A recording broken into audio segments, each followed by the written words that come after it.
Boa noite, pessoal, tudo bem? Nós fizemos uma aula específica sobre a Guerra Fria, que é um conteúdo muito importante, que cai com muita frequência no Enem, que é muito importante para a gente compreender o nosso mundo também hoje em dia. Mas eu gostaria de fazer uma aula assíncrona, gravar isso para vocês, mais focado em dois pontos que caem com mais frequência nas questões do Enem, que é a doutrina Truman e o Plano Marshall, certo? Bom, deixa eu ampliar aqui. O que acontece? Primeiro de tudo, a gente tem que compreender que a Guerra Fria é um conflito ideológico, né, entre a influência que a União Soviética passou a tentar ter em seu entorno e em outros países para difundir o comunismo, e, do outro lado, existia o capitalismo liberal estadunidense e europeu. O que acontece é que a Europa, inclusive a União Soviética, estava completamente destruída e foram criadas estratégias para tentar reconstruir e retomar a economia após a Segunda Guerra Mundial. E a União Soviética, ela queria demonstrar, já que dentro de sua própria compreensão, o comunismo era algo que ia acontecer necessariamente, obrigatoriamente no mundo inteiro, como a gente já mencionou, né? A ideologia comunista a partir de Marx acreditava que a história tinha um fim, todo e qualquer país ia se transformar numa ditadura do proletariado, né? Ou seja, daqueles que são os trabalhadores. Então, eles acreditavam que bastava para eles acelerar isso, né? E difundir essa ideologia mais rapidamente, antecipadamente no mundo todo. Bom, então, não existem lados dos vilões e dos mocinhos. Essa compreensão muito simplista das coisas, a gente nunca deve pensar dessa forma. Da mesma forma que a União Soviética foi extremamente opressora, totalitarista, porque era um comunismo totalitário, especialmente o comunismo stalinista, né, do Stalin, que oprimia e perseguia qualquer tipo de oposição. Os Estados Unidos não era um país que possuía uma democracia inclusiva. Era uma democracia da exclusão, voltada para as elites brancas, em especial patriarcais, e da classe média. O capitalismo liberal estadunidense era voltado para garantir a capacidade de compra de uma classe média branca em especial. E excluía a maior parte da população negra, indígena, LGBTQIA+, ou que tinha alguma outra, as próprias mulheres, né? Ou que tinha algum tipo de outra compreensão que não fosse o American Way of Life, ou seja, a forma de viver americana, que era essa voltada para a capacidade de compra, de consumo. Então, o Estado acreditava que ele deveria garantir um mercado de consumo, garantir com que a população pudesse comprar, certo? Esse era o principal foco. E, para isso, para frear o comunismo, para gerar um esforço de opressão contra qualquer outra ideia que fosse, de alguma forma, próxima a uma solidariedade comum, que nem era comunismo necessariamente, o governo ele perseguia profundamente qualquer um que tivesse contra essa ideologia. Então, foi criada a doutrina Truman. A doutrina Truman, ela foi justamente esse esforço de de criar um medo do comunismo, de divulgar nos meios de comunicação, nos filmes, nos produtos culturais, né, portanto, uma ideologia anticomunista e pró-capitalista liberal, certo? Portanto, roteiristas hollywoodianos, atores que tinham ideais contrários, críticos a isso, ou seja, nem comunistas eram, ou que tinham interesse de que o Estado fosse um Estado que garantisse acesso a certos serviços públicos, como saúde, moradia, educação, que isso não ficasse só na mão particular e, portanto, ficasse um acesso de poucos.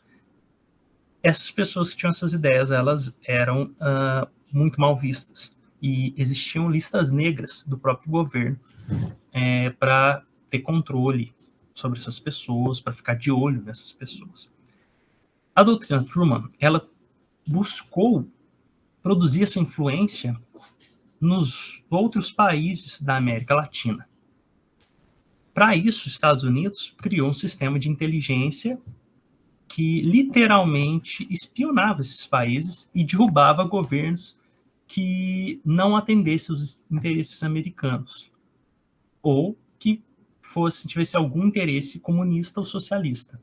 Mas, em geral, a maior parte desses países não tinha nenhum tipo de interesse comunista, como o Brasil. Até porque, como eu disse na aula sobre comunismo, o comunismo não é necessariamente uma ideologia que não pode conviver com outras e não é necessariamente uma ideologia que se define por totalitarismo, por ditaduras, né? Existem outras formas de comunismo e socialismo. Mas o governo americano, ele literalmente financiava com que governos na América Latina, na América Central, fossem derrubados e colocadas ditaduras, como a nossa ditadura de 64, uma ditaduras que defendesse os interesses estadunidenses. Literalmente, esses governos espionavam e financiavam golpes para que os presidentes, os ditadores desses países estivessem voltados para a ideologia anticomunista, capitalista, liberal ou não, e que atendesse aos interesses de consumo dos Estados Unidos, porque era muito importante para os americanos garantir com que houvesse um mercado não só internacional, mas não só interno, mas internacional, que consumisse esses produtos. Isso na América Latina. Para a Europa, foi criado um outro ponto que eu falei para vocês que é muito importante. O Plano Marshall. Aqui no nosso slide. O Plano Marshall é um esforço de criar dependência econômica e mercados de consumo na Europa. Então, o Plano Marshall foi literalmente uma negociação entre o primeiro-ministro britânico e o governo estadunidense para que garantisse com que na Europa, para garantir com que os britânicos e na Europa em geral fossem divulgadas as ideias capitalistas liberais e que esses países eles absorvessem os produtos americanos, que eles comprassem produtos americanos em troca dos Estados Unidos fazer empréstimos para esses países para fazer a reconstrução desses países. Eles estavam destruídos. Então, o Plano Marshall é isso. Receber empréstimos dos Estados Unidos, adquirir empréstimos e consumir produtos estadunidenses em troca da garantia desses empréstimos. Isso gera dependência econômica e, ao mesmo tempo, consumo. Então, isso era o ganha-ganha, né, para os americanos. É muito importante a gente fazer algumas diferenciações aqui. O American Way of Life, né, o estilo de vida americano, muito divulgado pelos filmes, principalmente nesse momento, como eu disse, o mais importante era fazer com que houvesse um padrão de consumo da classe média branca e das elites brancas, em especial, que eles pudessem consumir não só o produto, mas os serviços básicos que eles precisassem, como saúde e educação. Isso era visto e é visto até hoje como produto pela ideologia capital liberalista. Na Europa, pós Segunda Guerra, foi interpretado o bem-estar social de uma outra forma, que era com que os governos garantissem esses serviços básicos, que os governos financiassem que esses serviços básicos fossem de acesso a todos. É daí que foi criado o sistema de saúde britânico, por exemplo, do qual o nosso SUS se inspirou. Foram criados sistemas de saneamento básico, financiados pelo Estado, foram criados sistemas de educação financiados pelo Estado, e a maior parte desses países se tornaram sociodemocratas, ou seja, democracias voltadas para aqueles mais vulneráveis, por uma maior inclusão nesse sentido, ao menos, de possibilitar acessos a serviços básicos, certo? Então, o bem-estar ali era visto de uma outra forma. A maior parte dos países que, desde então, são sociais-democracias na Europa, como a Finlândia, Noruega, Suíça, Suécia, Groenlândia, esses países têm os maiores índices de desenvolvimento humano, os maiores índices de qualidade, portanto, de vida. Bom, pessoal, basicamente é isso, esses dois pontos que eu queria colocar para vocês, né, o Plano Marshall e a doutrina Truman, e para que vocês compreendessem que essa disputa de ideologia é o que gerou uma disputa de produzir tecnologias, controle social e produção de armamentos. Os dois países se tornaram as maiores potências bélicas e nucleares do mundo. E a União Soviética, muito importante que a gente compreenda que ela se dissolveu porque ela não conseguiu manter essa estrutura de autossuficiência. A população, os serviços públicos que eram garantidos, serviços como esses que as sociodemocracias europeias garantiam, esses serviços públicos, eles não geraram necessariamente um bem-estar social, principalmente pela repressão, que era muito intensa, pela falta de desenvolvimento dos meios de comunicação, para que as ideias não se difundissem com intensidade, e com a incapacidade de autossuficiência, os governos associados à União Soviética, né, de vários países que adotaram o comunismo ditatorial ali, que foram obrigados por influência soviética ou aderiram por vontade própria, eles começaram a enfraquecer, a ter interesse de negociar com os países capitalistas, de abrir o sistema econômico deles. E existia uma disputa dentro da política soviética entre grupos que queriam ou que não queriam com que essa abertura ocorresse. Por causa disso, o lado do Partido Comunista Soviético, que era contra essa abertura, deu um golpe no Gorbachev, que era o chefe do Partido Comunista, no final dos anos 80 e no começo dos anos 90. O lado ocidental,